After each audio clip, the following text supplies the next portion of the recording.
Welcome, friends. Sorry for the late start. We're glad to be with you again. Thanks for being here.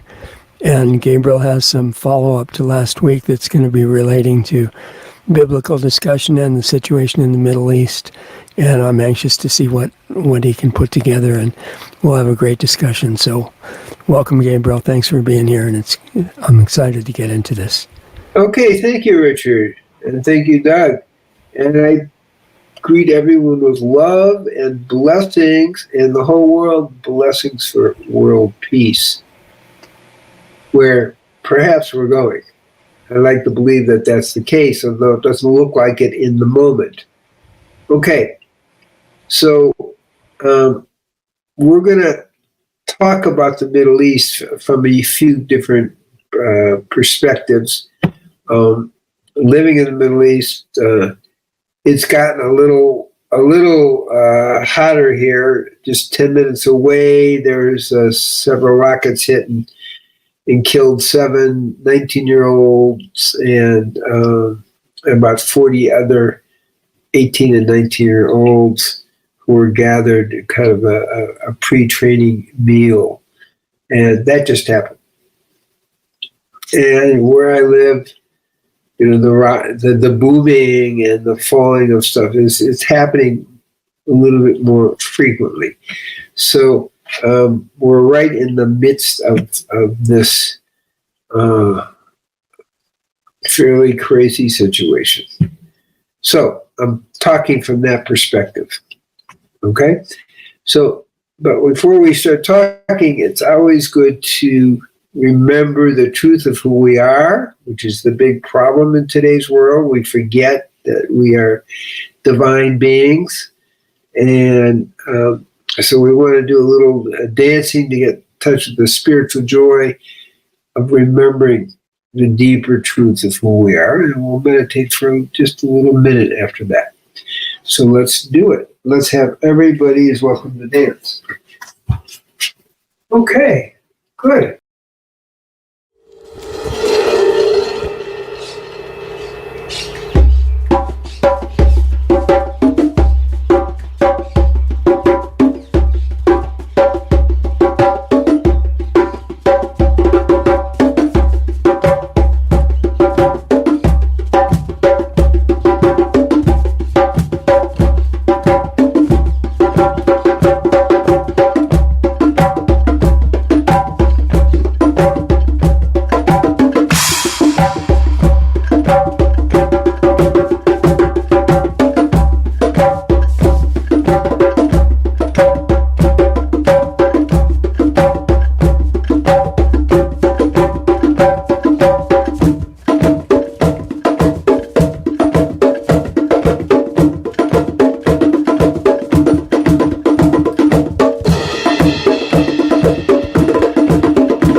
Okay, take a moment, take a deep breath, and let's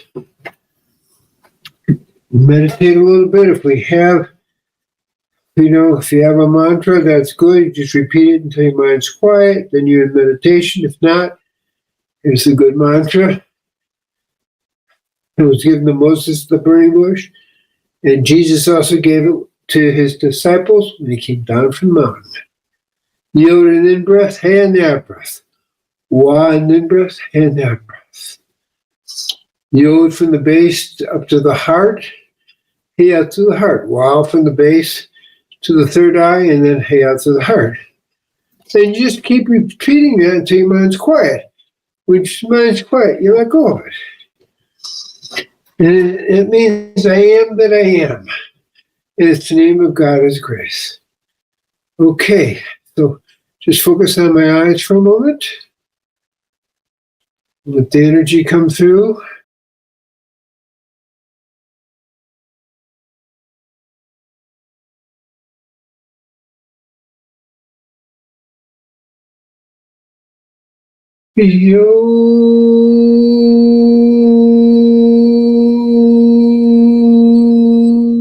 And now in the meditation.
And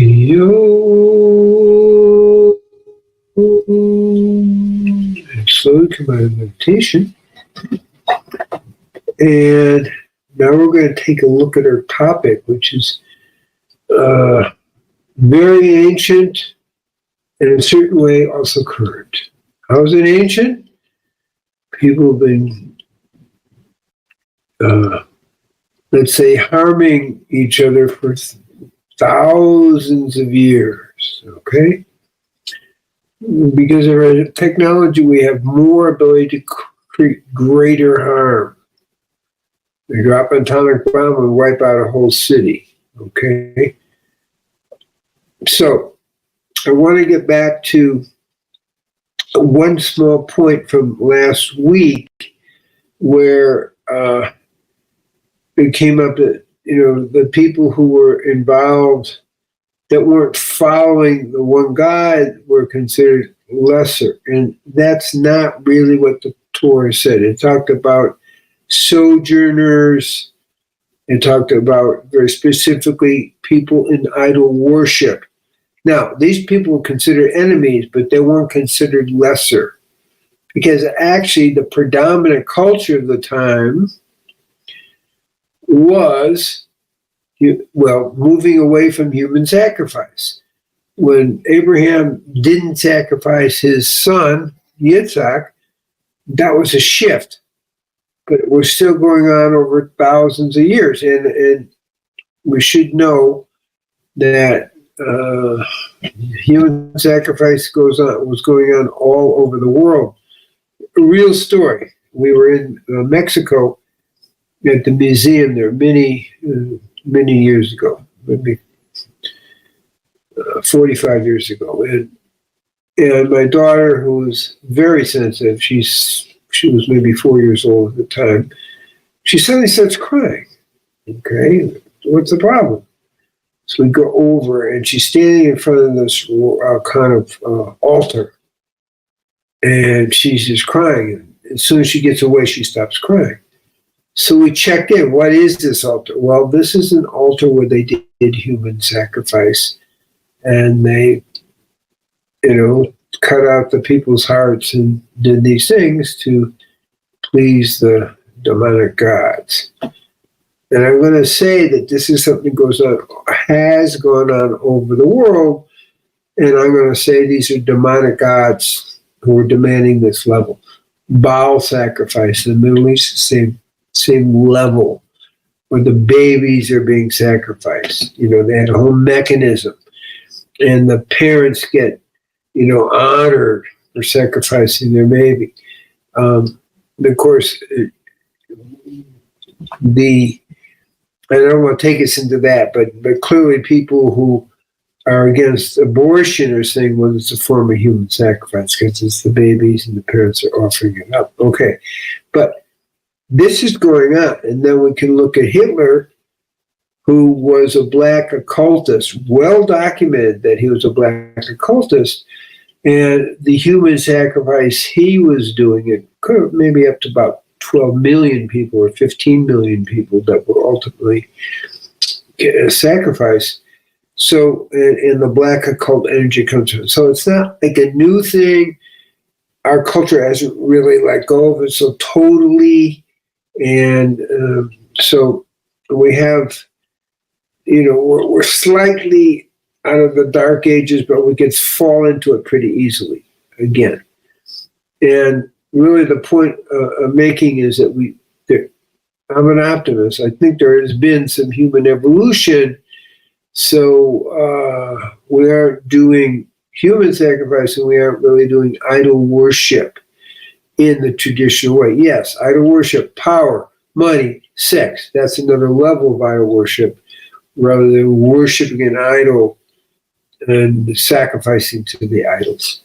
So that was the point I was making. And these people were the people that joined on Israel. They were called literally sojourners, or people coming in from different kind of backgrounds, but they were also treated literally as equals according to kind of the Torah teachings, is that they're explicitly told to treat people fairly and as equal in all dealings. I'm just trying to make that clear. Now, and today we're looking at war all over the planet. We're looking at over 110 kind of conflicts, armed conflicts around the world. We're looking at Sudan with 500,000 people killed, and Syria with a history recently of maybe that many, 500,000. We're looking at the Middle East. We're looking at Ukraine and Russia. Just a few of all the ones that are going on now. And it just seems like the world has gotten in a very dark vortex. I'm optimistic, and I like to think that from this will become a shift in consciousness that this really doesn't work. It has never worked. It's never, ever worked, in any permanent basis. And the next move is more of a shift in consciousness. Now, the Essenes talked about it 2,000 years ago, that in 2025, next year, in spring, first day of Pesach, that there would be a shift in consciousness moving towards the 1,000 years of peace within the next 75 years. So there'd be a change, and we'll be moving towards what we're talking about, where these constant wars they're no longer accepted as evolved, but really degenerative. So that's the positive news from my point of view. Now, in the Middle East,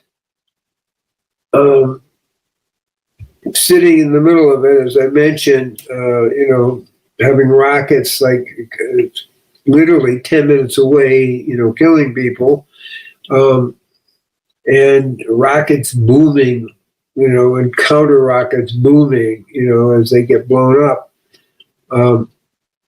You're aware of this is pretty wild, okay? But I want to take it to a little bit different level. So we have Israel's position is we got at least 5 fronts going on. I won't give you just enough. You have Hamas, and you have Judea and Samaria. The forces are gathering there. They're being trained by Pakistanis to launch an attack. Israel's countering the attack, and it's not really in the news so much.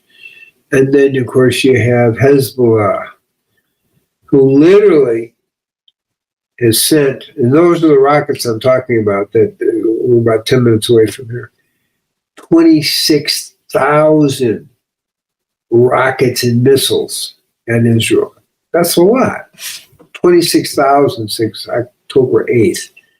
And it's all come out that there was a planned general attack, but somehow Hamas jumped the gun. I don't know just what they did. But they started the whole thing right away, and then people say, well, if you're just going to do your own, then you're on your own. So what? But then Hamas, since October 8th, constant fire, and somewhere between 60 and 180,000 people have been displaced from their homes. At this point, for a year, Israel's feeling a lot of pressure to get the people back in their homes. People are very unhappy about that, and are very demanding the government produce. So that's part of what's happened now. Is Israel's finally moved from defense into offense with Hezbollah. And I believe, if I understand it right, when they push Hezbollah army back to the Litani River, that's far enough. It's like, I'm not sure, 25 miles, I'm not sure I have that correct, to minimize most of the short-range rocket attacks, and would allow people to go back to their homes. Obviously, there's long-range ballistic missiles that go thousands of miles, like Iran's doing, and we'll see how far it goes. I mean, because the next step with Iran is a more serious level of obliteration, and they sent, depending on the estimates, about 150 to 200 ballistic missiles in Israel. None of them caused any problem. they're all destroyed and so forth, or miss the mark entirely. But that creates a response everybody's thinking about. So I don't want to get too much with the response and counter-response, but we have Iran, we have Hezbollah, we have Judea and Samaria, which is really important. And we have Hamas as part of a whole network of attack. Okay, and that's not necessarily what's happening. That's the key message I'm saying, is that who's behind this? Why is this being allowed to happen? And it's a little vague, but we can look at, there's enough data to suggest, for example, that U.S. is funding both sides. I mean, really, this didn't really activate until Iran got, after October 7th, got $6 billion from U.S. as part of whatever, and that was enough to fund and activate Hamas, because it was after the $6 billion was, okay, we're sending it, that's when Hamas got activated. Okay. And then it goes on from there. So what role does the U.S. play? Well, they clearly, in many ways, are supporting Israel. In other ways, they're twisting Israel's arm not to do too much. Just stay on the defensive. The Israeli public is saying, well, that doesn't work so well. We're tired of being shot at. 26,000 rockets is a lot of rockets to be dodging. And so, with a lot of pressure from the Israeli public, they're going into Hezbollah and into Lebanon and pushing Hezbollah back so people can get back to their homes and stop the rockets.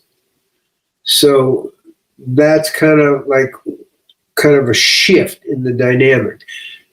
Obviously, or maybe not obviously, but people should know that the leaders, there's a cycle of things that happen.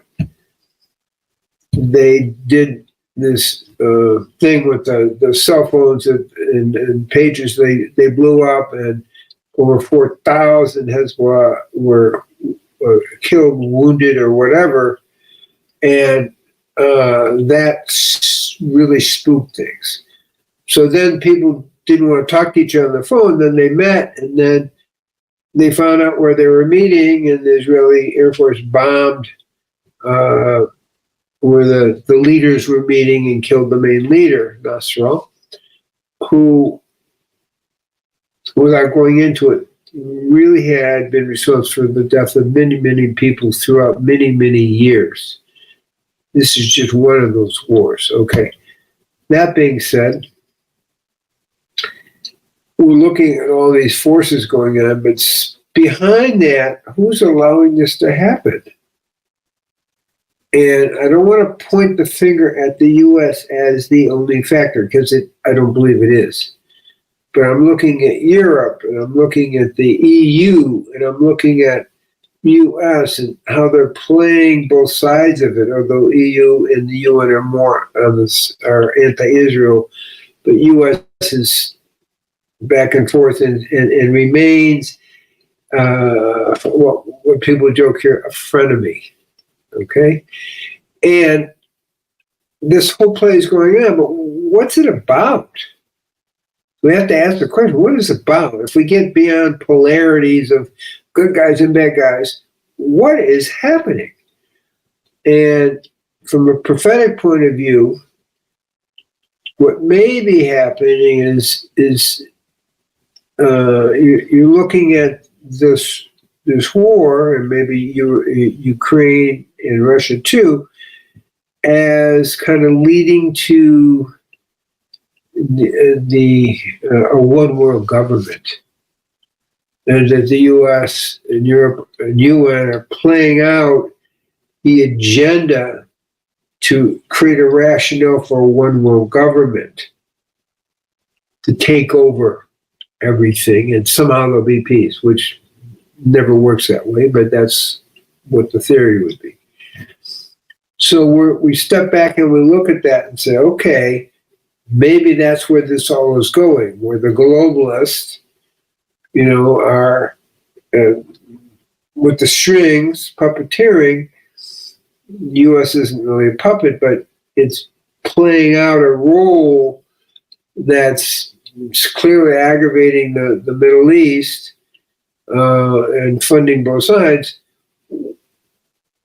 where there seems to have a need for bigger intervention in some way. So I think that's how I assess it.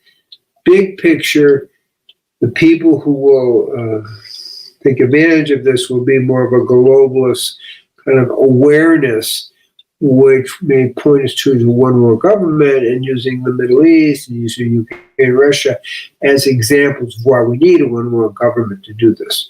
So, Richard, any thoughts that you want to share? Yeah, I appreciate your discussion, Gabriel. It's really insightful, and I spent decades investigating this exact topic. And, who's behind it? Where's it going? What's the reason for it? How's it supposed to happen? What's the plan? And what can be done? Ultimately, it's the only reason to know about it is to see what can be done to undo it or prevent it. And what I came to, not saying that I'm an authority on anything at all. We have to realize we're totally subject to error until we're totally conscious, and I'm not at that stage. But with the work that I did, when we say it's satanic, the plan for the one world government and above that, there are levels and levels. And the levels at the top understand things that their minions don't. There are corporate levels where it's about money and power. And there was a banker named Ronald something, I don't remember his whole name. He exposed that the globalist bankers were working in a satanic way to cause maximum suffering and death. If you just wanted to cause a one world government, you wouldn't have to go to those lengths. And they had ceremonies where it was all about suffering and death and destruction. Well, they had, but they still do. It's ongoing. Yeah, I don't mean to put it in past tense. And above that, though, I think what's going on is in relation to something you said. You were talking about human sacrifice. I think that the object at the top level, as far as I've seen it, of the satanic power structure, is a planetary sacrifice of all life. So it would be the ultimate sacrifice, and it's not, the ultimate objective is not world government. The ultimate objective is the end of life. And I think not just humans, but they want to destroy the biosphere. And it's not so that they can rule over it. It's so that they can get their reward on a totally different level that's not physical. And I think that's really what's driving everything. And the only way that I see to counteract that is for humans to reach a level in their own innate potential where the consciousness of God, not a religion, but a oneness, a connection, an experiential level of consciousness, is so powerful that it can transform the worst darkness into light. And that's our option. And we're in a time when we don't have a lot of time to waste to do that. And we have to take it from theory to practice. And it's the challenge is everything that we believe and feel is true about spiritual values and truth has to be manifest on the physical level. And it hasn't happened yet. There's been this nightmare going on for thousands of years. And in an individual life, the spiritual oneness with the source has to manifest in the transformation of the physical body. And in the group, it has to manifest in peace with impossible enemies so that there's a transformation of the whole situation. And when you look at the prophecy for 1,000 years of peace, I'm not talking about 1,000 years of peace. I'm talking about a transformation where peace is the normal permanently and it doesn't slip back anymore. But that is what the 1,000 years of peace means. It's a transformation of consciousness. Yeah, but I'm not saying it. I'm saying it can't end after 1,000 years. If it's real, it has to keep going up. Well, there's more to it, but I'll settle with the first 1,000 years till we get to the next level. Okay. It does buy us some time. Yeah. I just, my vision of time is that 1,000 years passes in an instant. Yeah. So I really agree. I mean, when we look at it, we're talking about satanic forces versus God forces as this constant duality is being played out, and it's reaching a peak. And the dark side, you're talking about bankers, you're talking about the global elite, they are actually doing human sacrifice. I know that for a fact. Right. Okay? And you mentioned abortion, Gabriel. I know we could spend hours on that, but Right. abortion is human sacrifice. And if you can't Yeah. see it in the early stages, you can definitely see it in the late stages, no matter where you're coming from. And we had several states in the United States that have legalized abortion after birth. And it was being explained by the governor of Virginia, Ralph Northam, as totally acceptable, you know, Right. women's reproductive freedom or some nonsense like that. It's not the woman's body, it's the baby's body. And human sacrifice is going on right now. For sure. But I want to say there are levels of it. And I'm saying the global leader practicing satanic human sacrifice. Yeah, Okay? you're right. They kidnap people and do that to them. And it isn't just human sacrifice, but it's also cannibalism. Yeah, So exactly. these are real things that they're doing. It empowers them in ways that are just hard for us to understand. It's a drug high. Yeah. Different levels, that we're talking about.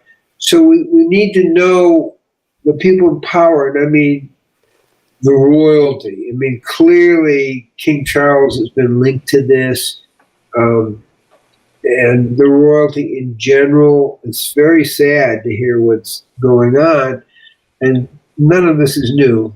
I mean, I've heard about it for years. I've helped treat people who let's say, weren't sacrificed, but were next in line and somehow escaped, or participated and that totally freaked them out, and they had to back out of it, which is very difficult to do when you're at that level. So this is really what's going on. And when we understand it, there is only one solution, which is to bring so much light in that it transforms consciousness. And that's why we have the peace meditation, or we have our own kind of, spiritual practice, whatever that tradition is, because we are talking about a need for a massive transformation of consciousness, which I believe could happen. And so I remain optimistic in that the mind, the monkey mind is all connected, and then there could be a major transfer of consciousness, in an instant.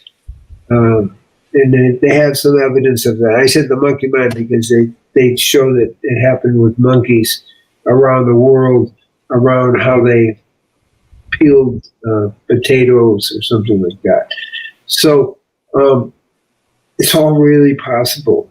Our job is to keep awareness of that possibility and keep seeing everything we do towards expanding the consciousness for the whole planet, not getting into polarities, but everyone is a potential to wake up and do that.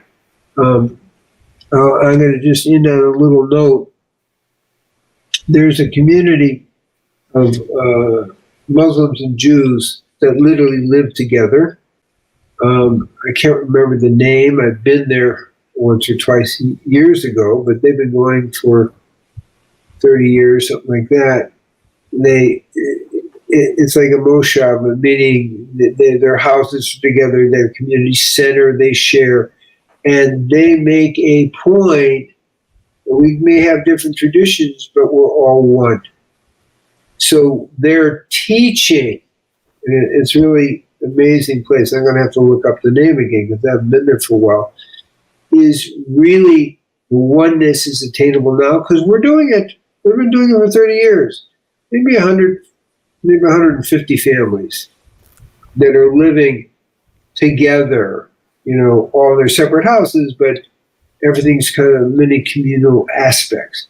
So it's very possible, and they make the point that Muslims and Jews can make this work living together. And it's a beautiful point.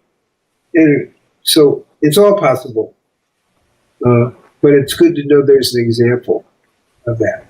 So I'm going to turn over to Richard for a second, but I just want to bless everyone. I want to thank Doug behind the scenes and Richard and all of you for participating and showing up and listening to us.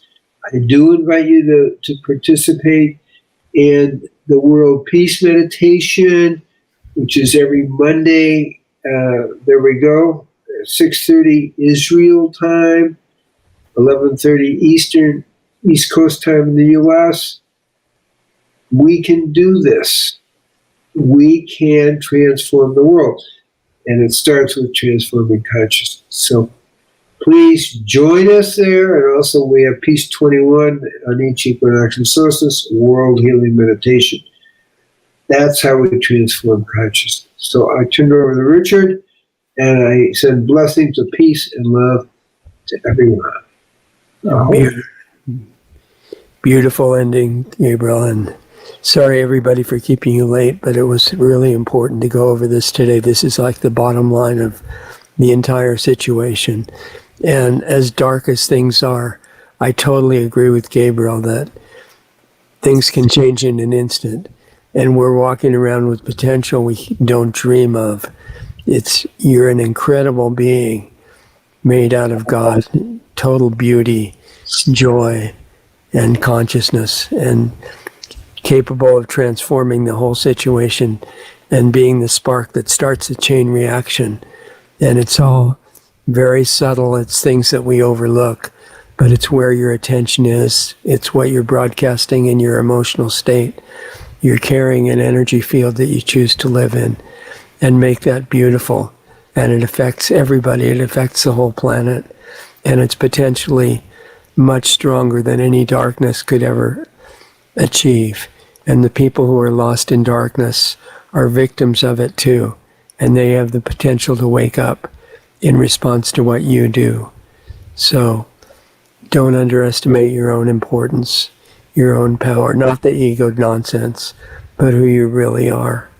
A spark off the original fire, like a microcosm or a small model of what the big part it really is. I don't know the words to adequately describe it, but your importance is without limits. And we're at the point in world history where it's the only option left, to make what you believe into reality. The real aspect of religion is not what you memorize, it's what you become. It's your reconnection back to the source. And in fact, I think one of the Indian masters was saying, breaking down the word religion, and saying again, Ligian, to bind. And he was saying it's to bind your soul back to God, but not by memorizing all the tenets of the religion, but like was being demonstrated in Gabriel's example of the Muslims and Jews living together.